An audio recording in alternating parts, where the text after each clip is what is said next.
mabigyan naman ng paglilinaw ang kagustuhan ng ating kapatid na si Pastor Archie.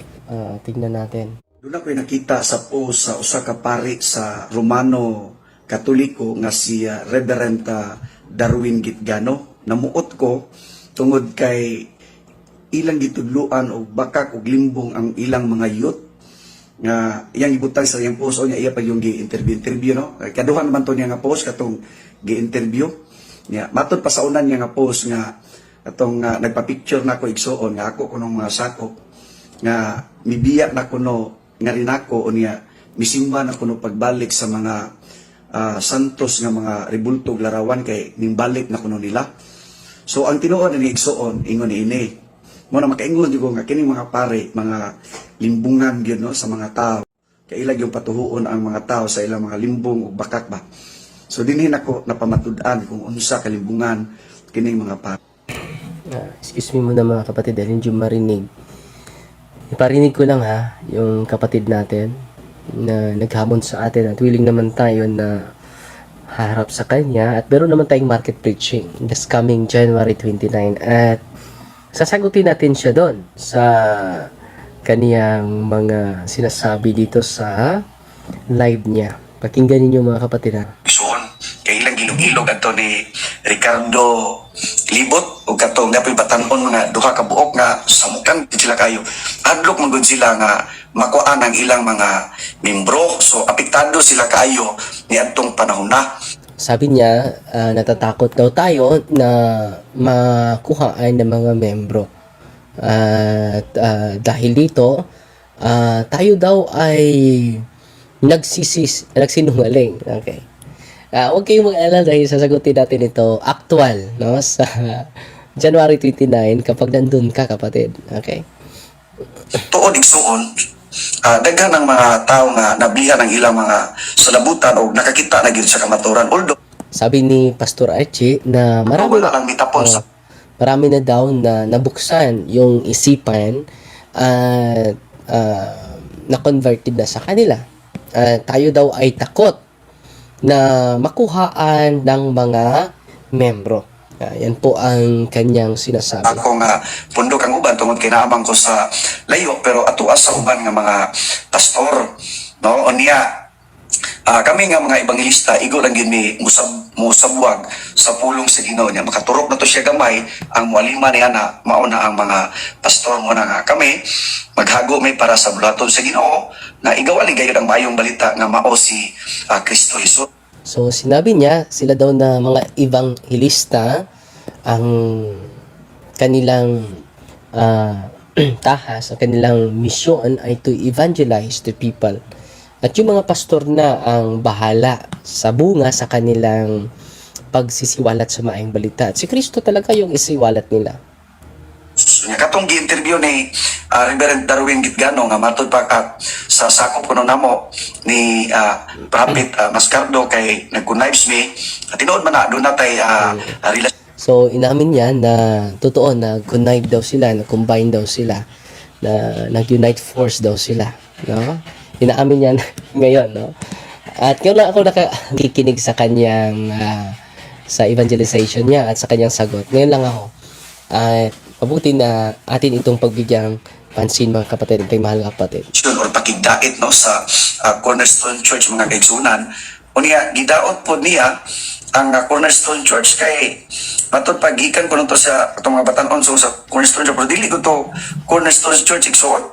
Ila ra gud tong mga youth ila lang gi gaman-gaman og senaryo ba mo nang pinagawa lang natin ng senaryo mga kapatid. Okay, well and good.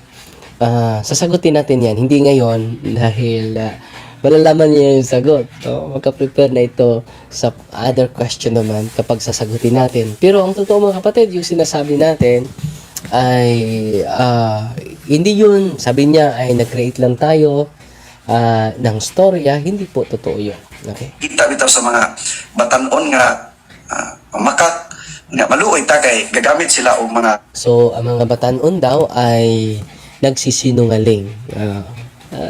Magpakita ka kapatid na Pastor Archie this coming January 29 dahil ibibigay natin ang katotohanan sa iyo. Sabi niya, ako'y tubag sa post ni Reverend Darwin, may tungod sa iya post. Timbang-timbang, kinsay nagsulti sa kamatuoran. Okay? Huwag kang mag-alala, maghihintay ako sa iyo this coming January 29. Monday po yan sa hapon. Nandun tayo dahil monthly po yung market preaching natin. Kasama po ako at kasama din natin ang mga buong FERSA sa Catholic Faith Defenders po. At excited po ako na sisipot ka, Brother Archie Anides. Dahil sinabi mo na gumagawa lang tayo ng kwento at nagsisinungaling. So, hindi ko naman kilala yung mga batang iyon. Pero lumapit sa atin after sa toko na konektado po sila sa inyo at sa Cornerstone Church po. Cornerstone Believers Church. Okay? Patuloy tayo sa kanyang sinabi. Pero yung mga proof ko, hindi ko muna sasabihin ngayon na maghihintay ako sa iyo, Pastor Archie. Kung sisipot ka this coming January 29 po. Dalhin niyo po yung propeta ninyo. Dalhin niyo po. Para mag-enjoy tayo. Hindi po magsigawan tayo doon. Let us express our sentiments with a humble heart. No? Dahil itong kapatid natin ay laging sumisigaw parang bingi yung kanyang ini-evangelize. Okay, pakinggan natin mo. Sa ilang bakak. Siguro kani si Reverend Darwin Gitgano, ganahan din kay ni siya nako nga matapik ko sa iyang social media. No? Kay musamot o kadanghan ang iyang mga... Sabi niya, yan ang gusto ni Reverend Darwin na matapik daw siya sa social media para marami daw ang mag-view. Okay? Hindi pa tayo nagkakilala mga kapatid. Marami nang sumusunod sa atin dahil maraming na-enlighten, na-inspire. Hindi dahil sa ngayon lang ako nagkomentaryo sa iyo at itong mga batang ito ay lumapit sa atin at nagsasabi na konektado ito sa inyo. No? At konektado din ito sa tinatawag na Cornerstone Believers Church. At hindi naman tayo nagawa ng kwento mga kapatid. Bakit ba tayo gagawa ng kwento? Bakit naman ako magsisinungaling? At first place, hindi ko naman kilala itong mga batang ito. Patapos sa toko, sa Tubigon, Bohol, lumapit sila sa akin at ini-introduce ang kanilang sarili na konektado sila sa iyo. At konektado din sila sa Cornerstone Believers Church. At yan ang totoo. Hindi naman ako nagsasabi na sino ba itong membro ni Archie na yon sa toko sa Tubigon. Hindi naman ako nagsasabi at tumatawag ko yung pansin sa mga nagsibalikan para matakol kita. Natakol kita dahil ito ang sinasabi ng mga bata. Konektado sila sa inyo. At meron ako mga proof niyan. Ipakita ko sa inyo sa susunod na mga araw dahil yung tatay ay nabahala na talaga. Dahil yung mga anak nila, nag-question na sa pananampalataya nating Katoliko. At lagi nang sumusunod kay Pastor Archie at Propeta Mascardo. Yan ang katotohanan. Meron tayong proof po na magpakita ka lang this coming January 29 ha. Excited po ako sa hamon mo. Or mga kuan kay siyempre, mukita man sad sila sa nga nangapagig soon mo na usahay. Katawa tani ni Darwin Gitgano igsoon. Kay gani dapat siya. Sabi niya, sa pamagitan niyan ay kumikita daw tayo. No? At the first place, hindi naman namin alam na merong maglagay ng advertise sa ating live at dahil doon ay may matanggap tayo galing sa Facebook po yan. No? Hindi naman natin intention yan pero it is a blessing from God dahil hindi naman tayo nagla-live dito for the sake of money. At sinasagot lang natin. Una, sinasagot natin yung si Bishop Kubo sa Davao. Sinasagot natin si Eli Soriano. At doon na tayo na-bless. No? Secondary lang po ang financial blessing po. At hindi naman yun pakay natin. Sinasagot lang natin siya dahil sabi niya nagsisinungaling ng tao. At kita naman ninyo, galing po yun sa mga bata. Wala namang scripted. Yung pag-interview ko sa kanila, live talaga yon. Walang instant interview yon dahil after sa toko, pinapunta ko sila sa very firm sila na connected sila sa inyo. Connected sila sa Cornerstone Believers Church. At nakita ko naman na very close ka sa kanila. At mismo sa live mo ngayon, inaamin mo, nag-combine talaga kayo, no? Unifying force ang ginagamit ninyo. Nag-unify kayo. Nakadibati na lagi ko no, no? Diha sa iyang social media, sa iyang mga kauban po ng mga big defender, ang kamaturan ni Solis, wala pa kita nakapag-debate ni Darwin Gitgano. So, hindi pa talaga. Sino ba nagsasabing nagdebate tayo? Wala naman kung sinasabi na nagdebate tayo. No? So, yung debate ay may topic talaga. Di ba? Alam ko naman yung may topic yung debate. Dialogo lang po yun. No? Or exchange of ideas. No? Kung merong mga vlogger na naglagay ng term debate, hindi po ako naglagay nun. Yung mga vloggers po. Okay? Patuloy tayo. Hindi pa tayo nagdidebate talaga. Exchange of ideas lang po. Tanungan lang po yun. Dialogue lang po yun. Wala kayong narinig na kami si Pastor Archie at ako ay nagka-debate. Na hindi po galing yan sa akin. Siguro yung mga thumbnail sa mga vloggers, ginagamit nila ang term debate. Pero ang totoo, hindi yan galing sa aking bibig. Kundi sa ibang mga vloggers po yan. Versus. No? Pero dialogue lang po. Ilang salitdam, no? Kini pa si Brother Kaloy Boy sa likod, kini si Paul Lima, GC Bisira, o tinaktakpan daw ako kay Brother Kaloy, Brother GC Bisira, sila si Brother Bro Mars, at ibang si If. Hindi naman ako tinatakpan, no? At sumasagot lang sila, no? Sa mga pinahayag mo. Yan po ang dapat natin, no?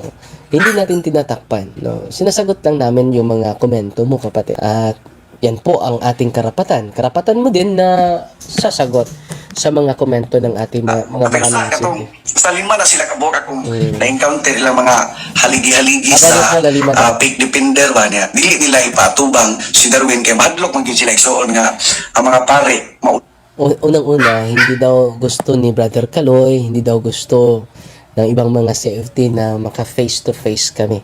Naka face-to-face naman kami. Through dialogue. Hindi totoo ito.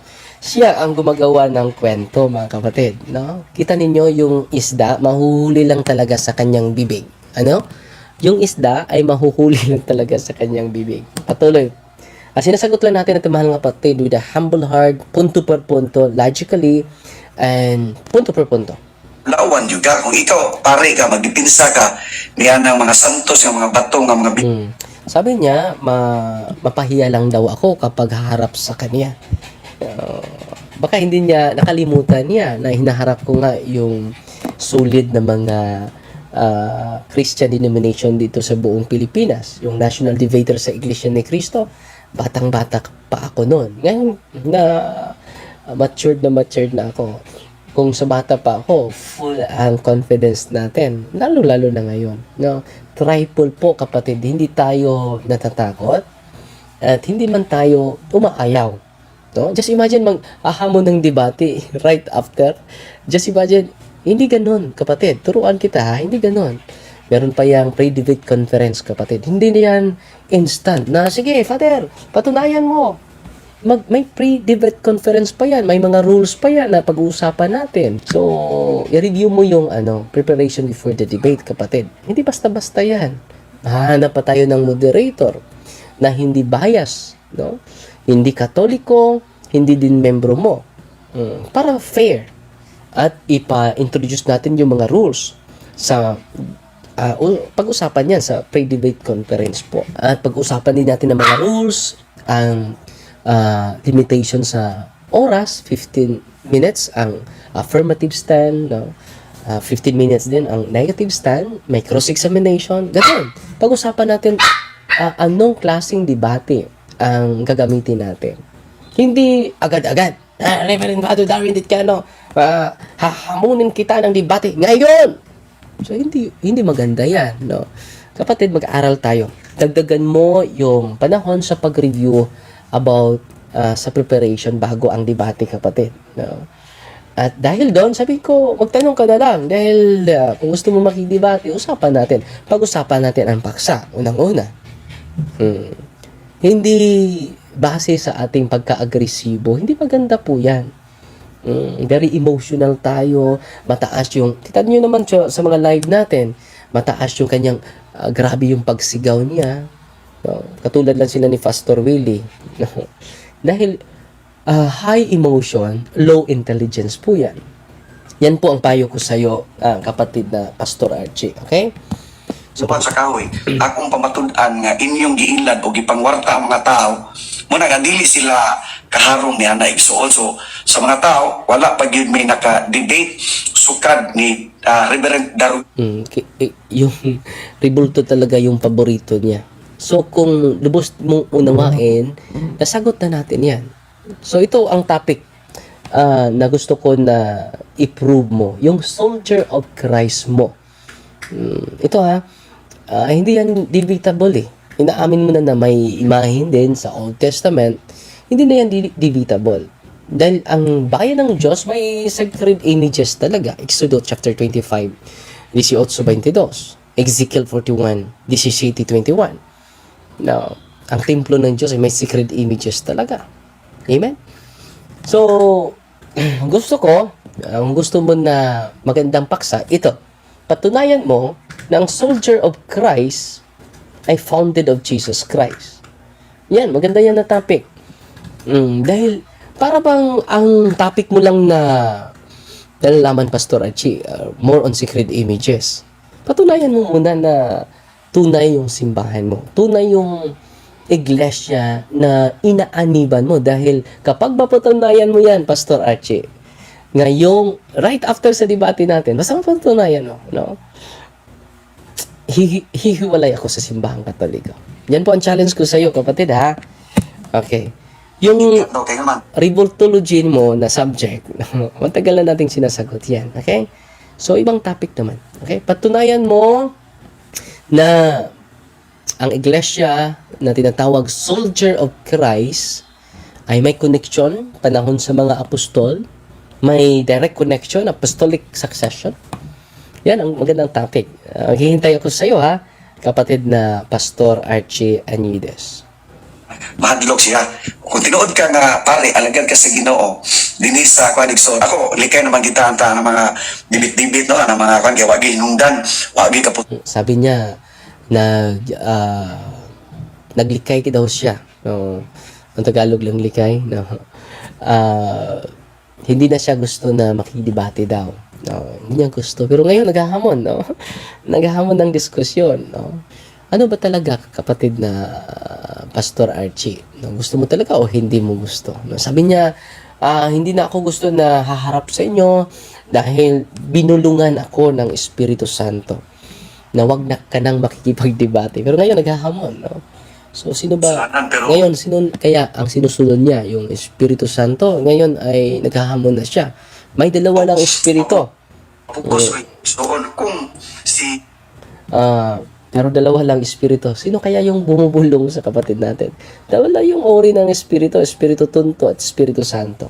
Reverend Darwin, ang akong ikatubang, akong ipamatuod, no? Pinaagi, pinasikad sa Biblia, nga giilad sa mga pari ang mga tao ni anang mga santos o mga ribulto o wala gina siya hinungdan, ilad na siya sa mga tao sumala sa Biblia. Ako nang pamatudan, dili din sila musukol, anak nga tima, mga kaigsunan. Una, kapatid, pwede kapatid na mag-usap muna tayo sa paksa. Okay? And then, mag-usap tayo kailan yung pre-debate conference natin. Sino yung moderator natin? Kapag hindi natin masagawa yung pre-debate conference, walang debate mangyayari. Parang meron tayong leveling, no? Yung rules natin. Dahil, hindi order yung dialogue natin kapag walang moderator, walang rules. Tayo talaga ang gagawa sa rules dahil tayo ang magdiskusyon, di ba? Hindi yun instant, kapatid. Dapat may time talaga. Pwede sa sunod, February. No, yung hinahamon mo, tatanggapin ko. No, this coming February po. At mag-usap tayo ng paksa talaga sino yung moderator natin. Nahanap tayo ng wastong moderator na may alam talaga sa mga rules na dapat natin na maging order yung diskusyon natin, kapatid na Archie. yung hamon mo, tatanggapin ko, but we need to have pre-debate conference first. Okay? At magpirmahan tayo ng paksa, and then yung moderator at ating sisipot ay may penalty, no, para maging maayos yung diskusyon natin.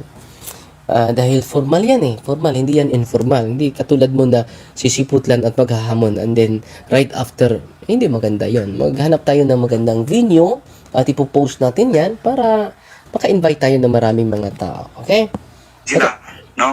Huwag kang mag-alala, kapatid. Bibigyan kita ng ibibigay ko sa iyo yung gusto mo. Nga maulawan lang din sila atubangan sa mga tao, labi na sa atubangan sa Ginoo. Gani ang mga tao matod pa nila. Mapahiya daw tayo sa harap ng tao at sa harap ng Diyos. Well and good. Magsasalita lang kami sa katotohanan, official statement ng simbahan at sa banal na kasulatan, Pastor Archie. Okay? Dili kuno nila ipatubang si Darwin Gitgano kay mubo kuno ko og paminsa o pangutok. Mo ilang alibay or dipinsa igsuon ba. Kay gani Dahil nakita nila, pasigaw-sigaw kay. Ang tunay na alagad sa Ginoo, sa Panginoon, ay kalmado naman. No? Pero nakita nila sa'yo ay parang hindi mo pinakita ang tunay na ugali sa tunay na disipulo ni Kristo. May disipulo ba ni Kristo na sumisigaw dyan na parang wala ng magandang ugali na pinakita sa nagbabasa tayo ng Biblia pero agresibo tayo. Wala nang mudo yung mga salita natin. So relax lang tayo, di ba? Yan ang dahilan na evaluate din ng Brother Kaloy na hindi tayo ka-level. Kung relax ka lang, kalma ka lang, maganda yan. Pero kahit ganyan ka, kapatid, huwag ka mag-alala. No, tatawagin ko si Brother Kaloy at mag-usap tayo sa paksa. Okay? It should be formal discussion mga kapatid. At hahanap tayo ng moderator. At magplano talaga tayo. Mag-usap tayo sa specific date, specific time para mag-enjoy naman tayo. Okay? Okay? So, may kumakain dito sa gilid ko si Buknay. Ganong kuno ilang question ganong dili kuno ko mutawag og pader sa mga pare or ni Gitgano ganong mutawag mo kog pader nga nagbasa man og Biblia ha sumala sa Mateo 23:9 nagingon ang pulong sa Ginoo og dili kamo magtawag bisan kinsang tawo nga amahan ninyo sa ibabaw sa yuta kay usa lamang ang inyong amahan ang atua sa langit. So kinsa man ka nga ako kang tawgon og pader nga matod pa sa Biblia dili galit ta magpatawag og amahan dinhi sa yuta kay usa ra atong amahan mo. So, kita ninyo kapatid, may nagtanong daw sa kanya, bakit hindi ka tatawag ni Father Darwin na Father? Dahil nandyan yan sa Biblia Mateo 23:9 na huwag kang tatawag ng ama dito sa mundo dahil isa lang yung ama mo. No? And then, makabiolate na daw tayo dyan. Hindi naman yan literal. Kung i-contextualize mo yon, maraming mga Pariseo at Saduseo na they are acting like a God. No? Acting like God. So, kung i-consider mo sila na ang Diyos, no? Dahil yung mga teaching ni Christ sa Diyos ay pinalitan na nila. Mas tinuturo pa nila yung aral ng tao kaysa aral ng Diyos. Parang humihigit na sila sa Diyos. Yan po ang konteksto niyan Hindi maganda, nagbabasa lang tayo ng isang talata at marami na tayong daldal. So, paano maging out of context? Hindi tayo out of context. Sa konteksto, basahin natin na yung whole context, ang whole chapter po. Dahil sa mga talatang iyan, parang tinuturo na. Mateo chapter 23 yan. Iatras mo sa 15:9.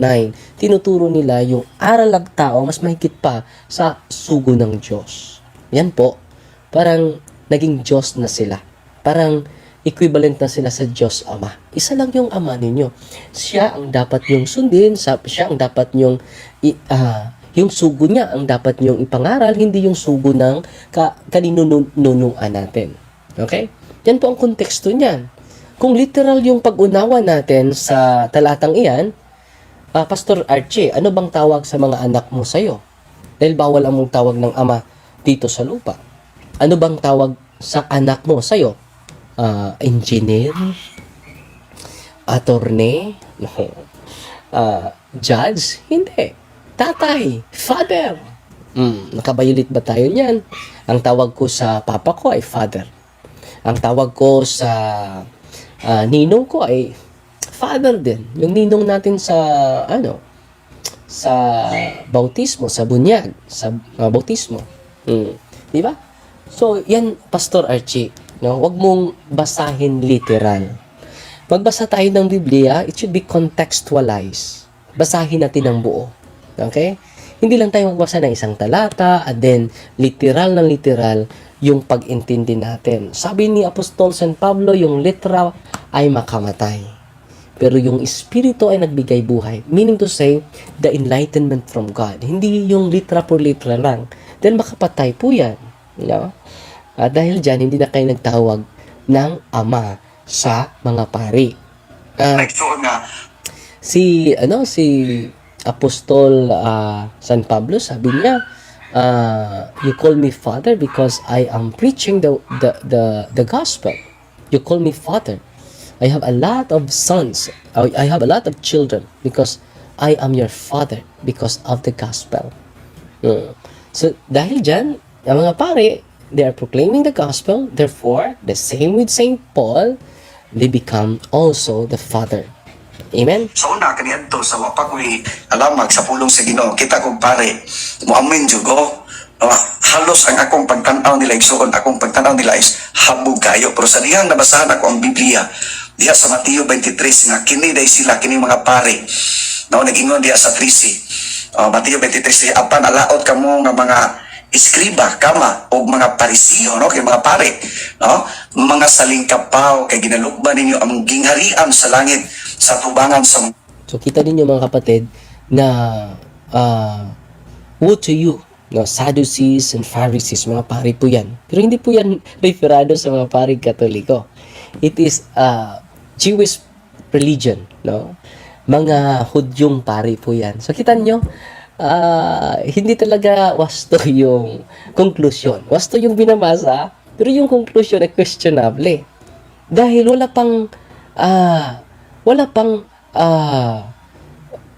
ang unang mga pari sa simbahan ni Kristo, yung mga apostol.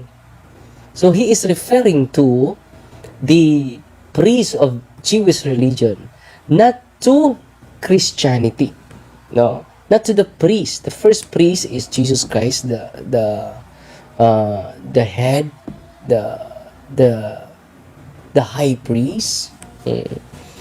Jesus is the high priest. Hebrews chapter 3 verse 7, verse 1, di ba? So yung mga apostol, mga pari din. Mababasa niyan sa Revelation chapter 1 verse 5. We are the kingdom of priests. No? We are. So yung mga apostol ay mga pari din. So delikado na po itong kapatid natin dahil wala na silang pari. Pero yung mga apostol, sabi ni apostol, babasahin natin nga dito sa basahin muna natin itong sinasabi ni dito sa Revelation chapter totoo ba na walang pari sa tingnan natin 1 verse 5. Sabi dito, ginawa niya tayong mga hari at mga pari upang maglingkod sa Diyos na kanyang Ama. Sa kanya ang kaluwalhatian at ang kapangyarihang magpakailanman. Yung binabasa niya, itong talatang ito, sundan natin ha.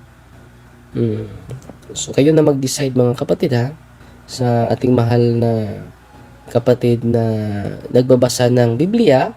So, malayo yung konklusyon. Basahin natin dito sa 13 po. Ito nakasulat mga kapatid. Nakakaawa kayong mga tagapagturo ng kautusan at mga Pariseo, kayong mga mapagkunwari, hinahadlangan ninyo ang mga tao na mapabilang sa kaharian ng Diyos. Kayo mismo ay ayaw mapabilang at pinipigilan pa ninyo ang mga gustong mapabilang. Nakakaawa kayong mga tagapagturo ng kautusan, mga Sadducees, at mga Pariseo, mga pari po ito ng mga Hudyo.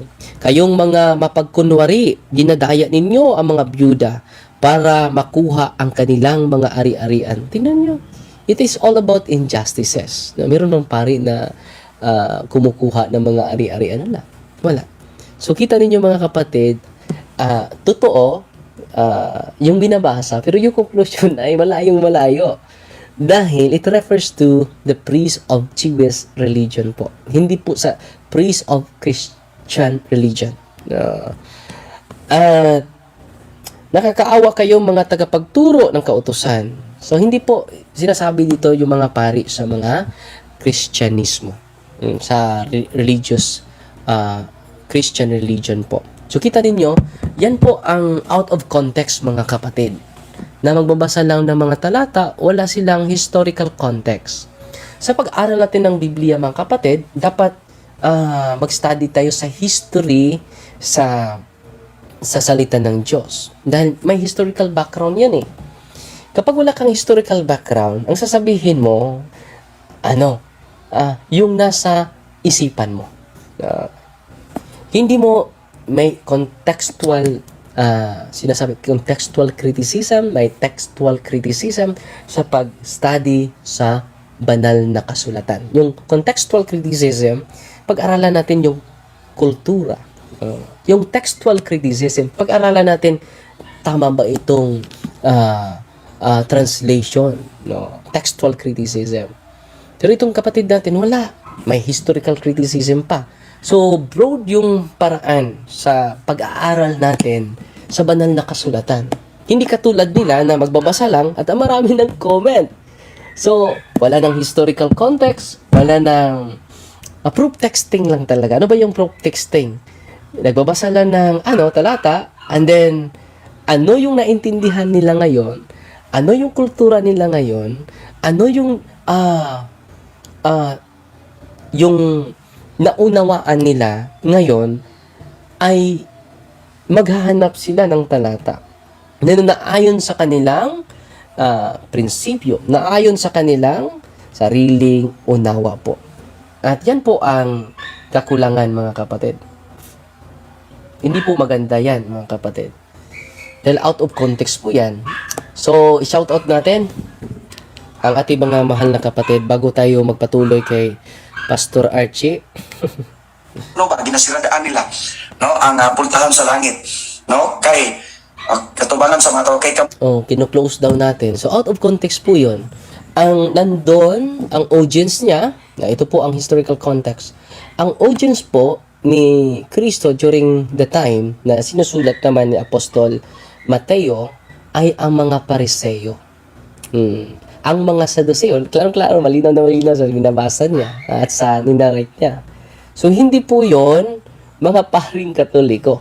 Dahil yung paring Katoliko, si Kristo po yon, yung high priest sa mga paring Katoliko, si Kristo po yon, the corner stone. Si Jesus is the cornerstone, and the foundation is the apostles. Mababasa niya natin sa Ephesians chapter 2 verse 20 po. Patuloy tayong makinig sa kanya. O dili magasulod o sa mga nagasulod, dili ninyo pasudlon. So nagbabag sila sa gustong ta mga tao nga musulod sa gingharian sa langit, makakita unta sa kamaturan, kinigsoon, gispecify ni siya sa atong Hesus Kristo. Tungod kay mga pare, wala sila magdawat o wala sila magtudlo sa bautismo. Ang ilan nung gitudlo ang bunyag no nga bata, pero huwag bunyag sa Biblia, halad good sa Lucas 2, pero ilan yung gi-insist ang limbong o bakak mga kay. So, kita niyo mga kapatid na hindi daw tayo nagtuturo ng bautismo. Yung bunyag at bautismo, isa lang po yun. Ito talaga si Pastor Archie. So, Pastor Archie, dagdagan mo yung pag-aaral mo sa mga terminology para hindi mukhang mapahiya tayo sa harap ng mga tao na nag-aaral talaga. So, ang payo ko sa iyo, dagdagan mo yung pagbabasa mo sa history ng simbahan, sa historical background ng mga talata na binabasa mo. Dahil meron tayong mga komentary, St. Jerome commentary, meron din tayo dito sa mga church fathers, no? Kung naniwala kayo ni Pastor Archie na personal opinion lang yan, lalo-lalo na sa mga disciples of the apostles, the disciples of the apostles, the church father po. Yung hamon ni Pastor Archie, welcome po Pastor Archie. Walang problema, basta may pre-debate conference tayo, tatanggapin ko yung hamon mo, kapatid. Huwag kang mag-alala. Hindi tayo ayaw sa iyong gusto. Brother Kaloy, no, naghahamon at dapat may pre-debate conference tayo or dialogue with Brother Archie. May topic talaga na ating pag-uusapan. Hindi basta-basta po yan. Dahil naghahamon natin kapatid, pagbigyan natin. Diba? Pagbigyan natin at mag-ano tayo ng magandang topic talaga. Dahil formal discussion po yun, hindi po yun informal. Kung pupunta ka, sa sunod na araw, harapin kita. Dahil lang tayo this coming January 29 at excited po tayo. Dahil doble yung ano natin, sigla, doble din ang ating inspiration dahil nasa katotohanan po tayo. Hindi po tayo nagsisinungaling. Hindi po tayo kailanman nagsisinungaling. Yung mga bata na yun ay kasamahan talaga nila. Pero potentially, members po nila. Potentially. Hindi pa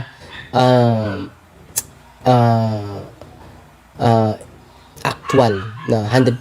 But potentially, they are members of their Protestant denomination po. Kaya nga nagagalit sila sa atin. Pero sana nagkamali lang siguro tayo sa term.